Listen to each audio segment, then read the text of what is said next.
You're on the edge with Max Keiser. Well, is the economy going to start growing again, or is it going to start crashing again? Analysts are looking at the same set of data and coming up with two separate conclusions. They've gone completely schizophrenic. Now, in this show, we're going to look at a lot of stories. We're going to look at some headlines. We're going to look at some charts. Later on in the program, I'm going to be talking to Marc, the editor of the Gloom, Doom, and Boom Report, to get his perspective. But first, let's bring on financial correspondent from London, the lovely Stacey Herbert. Stacey, are you there? I'm doing well. Nice to be here, Max. I see a couple of headlines here. They seem like they're butting up against each other. In opposition, free fall has stopped, or is it the worst is yet to come? What's going on here? Well, the positive spin, the free fall has stopped, comes from the White House top budget official Peter Orszag, who said on Sunday when he was on CNN's State of the Union, the free fall in the economy seems to have stopped. He's also being backed up by the World Bank chief, Robert Zoellick, who says something similar, saying that the end is in sight. Now, the positive spin comes from traders, people actually out there buying and selling for themselves. And I believe you have a clip from Howard Davidovitz, who is the chairman of Davidovitz and Associates. He actually analyzes retail sales. All right, so the government is saying that all seems okay. But in the money management business, the guys on the ground who are actually looking at all those billions of trades flow through the exchanges have a slightly different take. Is that what we're about to see? I think so. All right, let's listen. So right now, they're doing everything they can to convince private money to come in. It's the greater fool theory. I think the worst is yet to come with the consumer. The worst is yet to come with the banks. The worst is yet to come with this country. We're going to be in a 10-year decline. Living standards are never going to be the same. You're going to have a little blip here or there, go up or down a little. Of course, we're a cyclical economy. The debt doesn't go away. How do you keep living standards the same? The greater fool theory. That doesn't sound very good. I know that the American public has been playing the fool ever since Hank Paulson put the virtual gun to the head of Congress and demanded $700 billion in money back last fall when the Bush administration was still in power. And, of course, that quickly morphed into tens of trillions of dollars. It seems that the hostage-taking by the banking system, of the American banking system, and Congress continues unabated.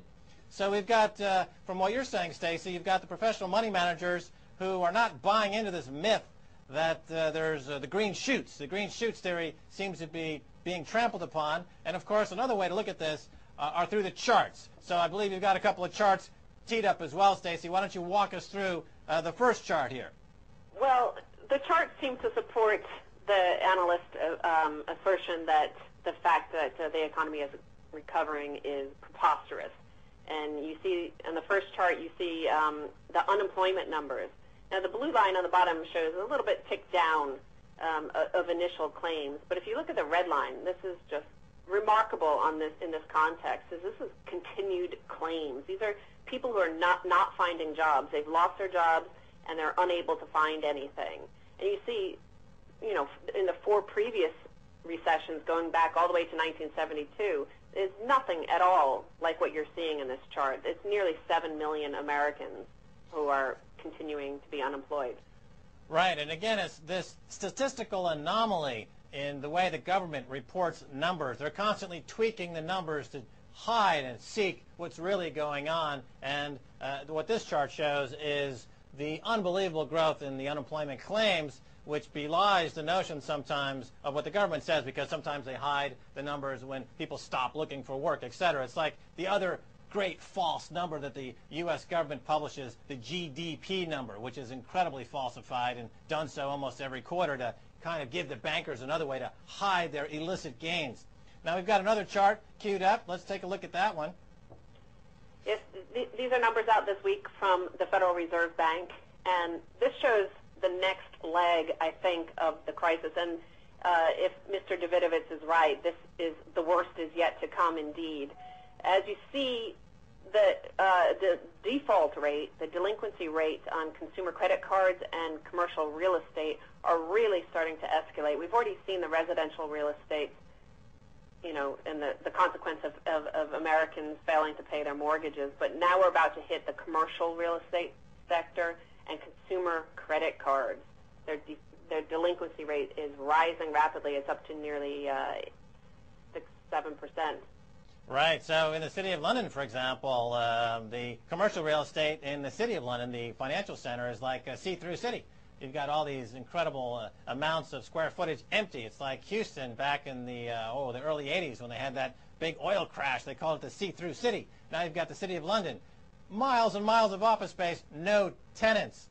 Another big indication of what is really going on, and On the Edge with Max Keiser here on Press TV. We try to look beneath the headlines to try to find out what's really going on. Now what's really going on, Stacey, and back me up on this if you can, is that the insiders, these are the guys with the inside information. This is legal inside information. They have been huge sellers. Is that correct? Yes, we're seeing in the markets a rate of selling by insiders nearing a market top, nearing a top that you saw in October 2007. And the insider sales are dwarfing the buys, both in frequency and volume. So insiders are selling their stocks in multi-million-dollar blocks, while the buys are only in the thousands of dollar range. The blocks of shares that insiders are selling is in like the tens of millions of dollars in the last few weeks, while the markets were rallying. So it's a massive pump and dump scam, isn't it? The public is being encouraged to buy into this rally with the crazy people like Kramer over at CNBC saying, buy the rally, buy the rally. Meanwhile, the insiders, the smart money, is getting out. That should be illegal, I would think, but, it's allowed. It's not just the television people telling them to buy. It's Peter Orszag, the White House's own budget official. This really points toward the rise of this financial oligarchy that just doesn't seem to be covered by any laws at all, or any ethics or morality at all.